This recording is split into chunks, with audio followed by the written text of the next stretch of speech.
France లో మోడీ పర్యటన ముగిసింది. ఇక అమెరికాలోనూ తన మార్కు చూపించబోతున్నారు మోడీ. ఇంతకీ ట్రంప్ తో ఏ అంశాలపై చర్చించబోతున్నారు? అక్రమ వలసదారులు, వాణిజ్యం, యుద్ధాలపై పెద్దన్నకు నచ్చజెప్పే అవకాశం ఎంతవరకు ఉంది? 2 రోజుల పర్యటన కోసం అమెరికా చేరుకున్నారు భారత ప్రధాని నరేంద్ర మోడీ. అమెరికా ఉపాధ్యక్షుడు జేడీ వాన్స్ తనయుడు పుట్టినరోజు వేడుకల్లో పాల్గొన్నారు.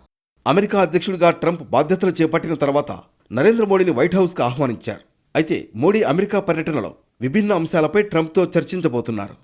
అమెరికాలో అక్రమంగా ఉంటున్న భారతీయులకు బేడీలు వేసి సైనిక విమానంలో భారత్కు తీసుకువచ్చింది అమెరికా. దీనిపై సర్వత్రా ఆగ్రహం వ్యక్తమైంది.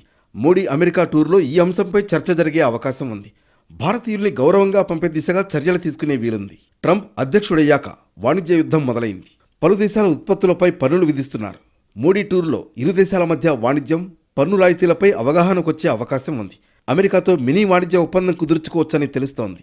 రక్షణ, శాస్త్ర సాంకేతిక రంగాల్లో పరస్పరం సహకారంపైన ఇరువురు దేశాధినేతలు చర్చించనున్నారు. అమెరికా అధ్యక్షుడు ట్రంప్ను భారత్కు ఆహ్వానించనున్నారు ప్రధాని మోడీ.